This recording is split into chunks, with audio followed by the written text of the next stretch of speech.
Lubos tayong pasalamat kay Allah subhanahu wa ta'ala dahil kabilang tayo ulit sa mga taong pinili ng Allah na magsagawa sa kanyang mga kautusan. Pagkalipas natin magsagawa ng Salatul Maghrib, sambayan ng Maghrib, andito tayo sa mga ganitong pagtitipon na sinabi ng Rasulullah sallallahu alaihi wasallam, tatlong gantimpala na ibibigay ng Allah subhanahu wa ta'ala sa mga taong nagtitipon para pag-aralan ng Islam, makinig sa aral ng Islam, makinig sa mga kaalaman patungkol sa Islam. Ma min qawmin, sa isang hadith na nabanggit, ma min baitin min buyutillah, walang may isa man lang na isang kaum, isang grupo ng mga tao, hindi kaya walang may isa man lang na masjid mula sa mga masjid na bahay ng Allah subhanahu wa ta'ala, at doon ay pinag-aaralan ang kitab ng Allah ta'ala. Uli kaya yung mga taong nagtitipon para alalahanin ang Allah subhanahu wa ta'ala, maliban sabi ng Rasulullah sallallahu alaihi wasallam, ghasyathumur rahmah, ay isashower sa kanila ang rahmat ng Allah Ta'ala.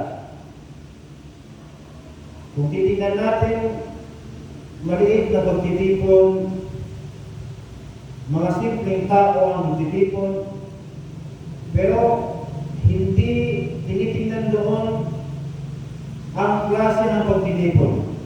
Bagkus ang dahilan o kaya ano yung pinagtitipunan. Kapag patungkol sa agama, yun ang isashower ang rahmat ng Allah Ta'ala. Pangalawa,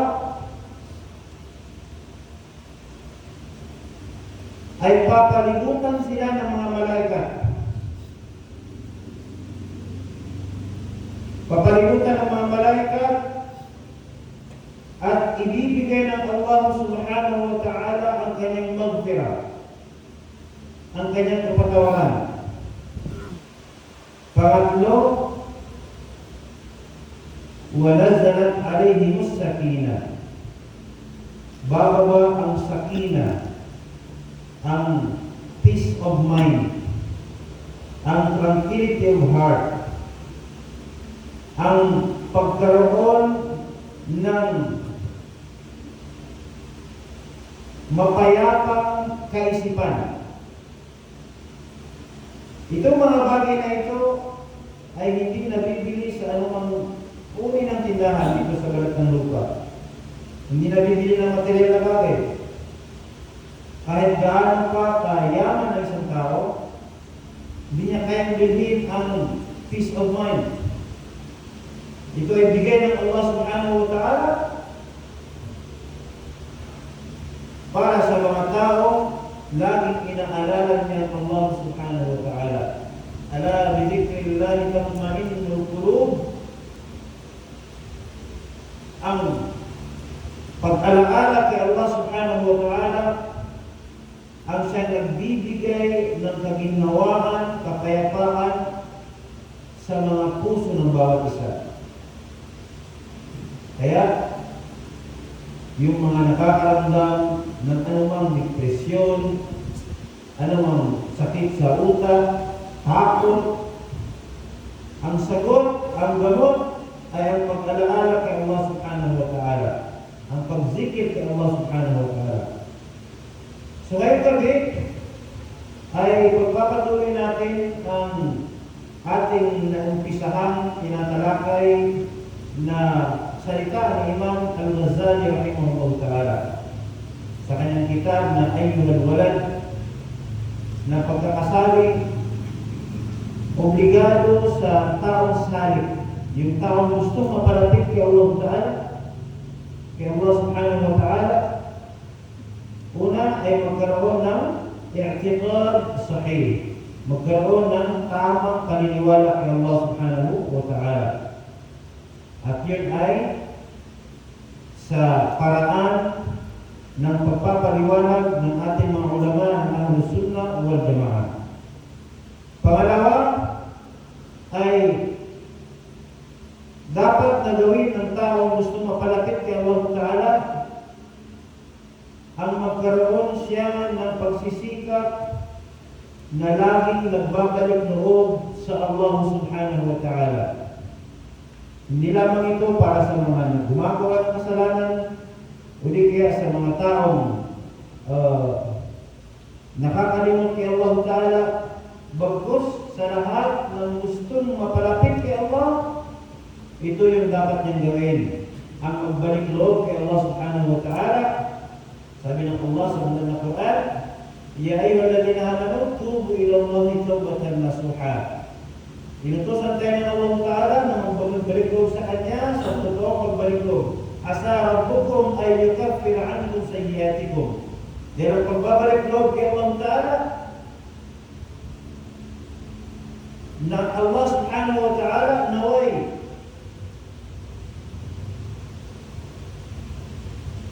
papalitan ng Allah Subhanahu wa Ta'ala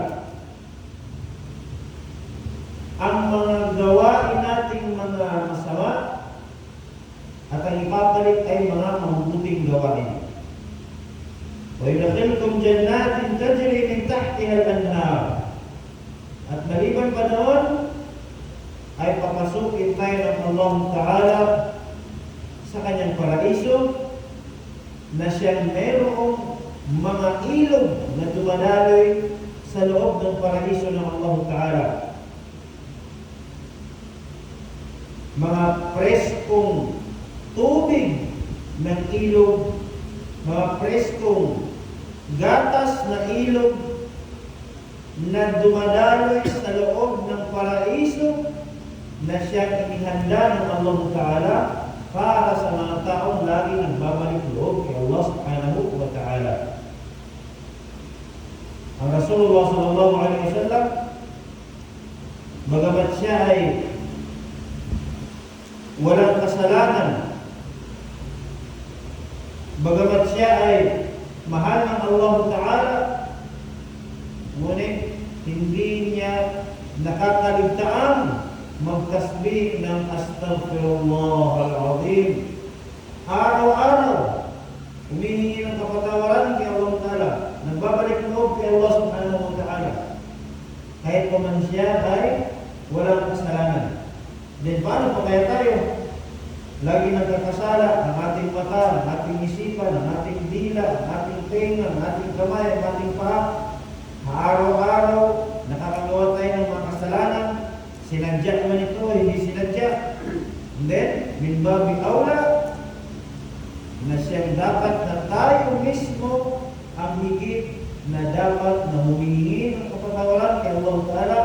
Minimum 100 times na istighfar sa umaga at 100 times na istighfar sa hapon. Astaghfirullahalazim. Bago matulog, makapag-istighfar tayo kay Allah Subhanahu wa Ta'ala. Pangatlo, sabi ni Imam Al-Ghazali rahimahullah sa kanyang kitab, ang dapat na gawin ng isang Muslim na gustong mapalapit kay Allah Subhanahu wa Ta'ala, istirba'ul khusumi hatta la yabqa li ahadin alayka haqqun.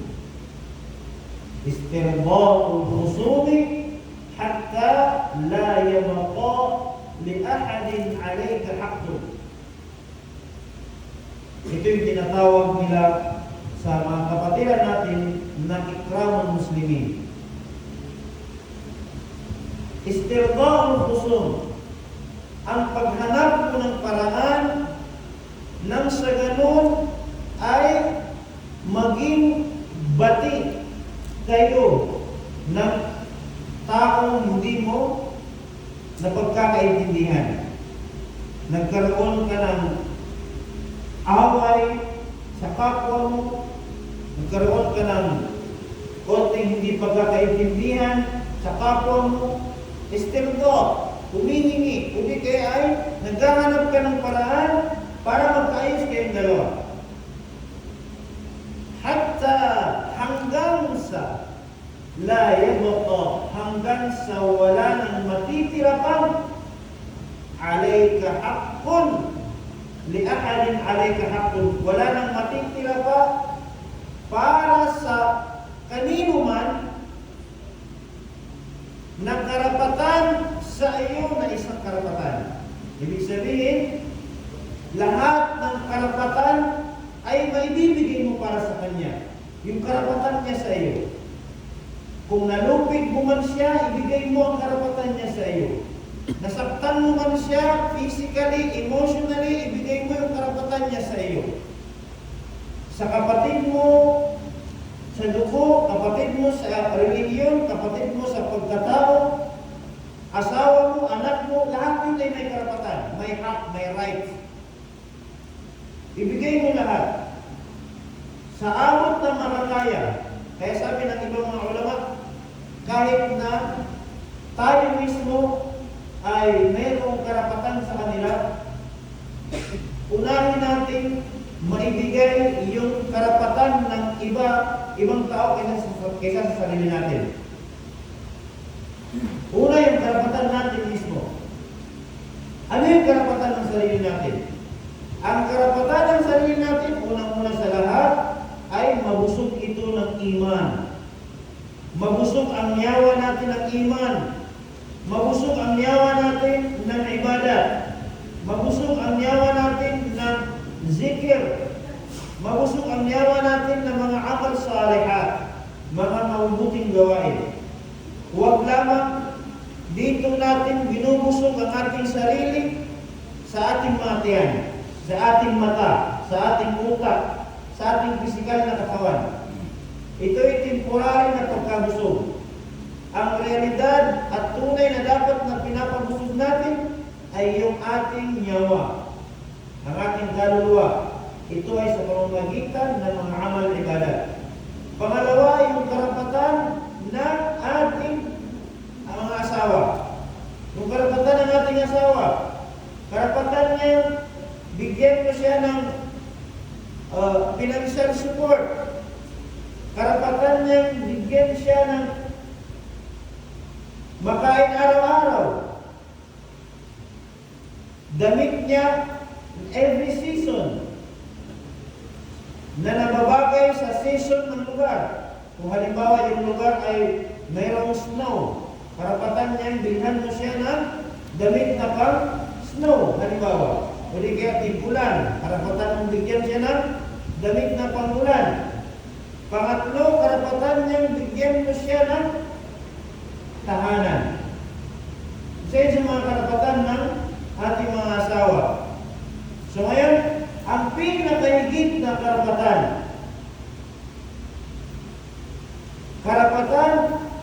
na dapat na maibigay mo sa asawa mo ay ang maituro sa kanya ang agama ng Allah Ta'ala. Magsisimula ito sa pagturo mo sa kanya ng tamang paniniwala, karatyaya kay Allah Ta'ala. Tama at dalisay, malinis na iman kay Allah Subhanahu wa Ta'ala. At kasunod nito ang pagturo mo kung paano mag-ibadat kay Allah Ta'ala, magsimba kay Allah Subhanahu wa Ta'ala. Ituro mo sa kanya ang pag-aagama. Ang pag-aagama na matuwid upang sa ganun ay mas mapalapit pa rin siya kay Allah Subhanahu wa Ta'ala. Tapos, yung karapatan ng ating mga anak. Tayong magulang, may karapatan tayo sa ating mga anak. At yung mga anak natin ay meron din karapatan para sa atin. Ibigay natin yun. Una, ang pagbigay ng maayos at magandang pangalan. Maayos at magandang pangalan. Isa sa mga karapatan ng ating anak na bigyan siya ng maayos at magandang pangalan. At doon pa pa kasunod yung mga pinansyal na para sa kanya. At higit sa lahat, ay maituro sa kanya ang agama Islam. Tayong ama sa loob ng pamamahay, tayo ang pinakaunang guro, pinakaunang magtuturo sa ating mga anak. Nakaka-proud bilang ama na natuto ang ating mga anak ng mga basic na mga kaalaman sa agama Islam dahil sa atin. Natuto sa atin. Natuto magbasa, natuto mag-abdas, natuto mag-iman, natuto magsambayan. Ito mga basic lang. At least natuto siya dahil sa atin. Alhamdulillah, maraming mga kabataan na natuto sa mga madrasa natin. Natuto sa mga ma'ahad natin. Natuto sa mga jamiat natin. Sa mga muhawara, sa mga lectures, mga Islamic symposium. Yung mga anak natin natuto sa mga ganung paraan.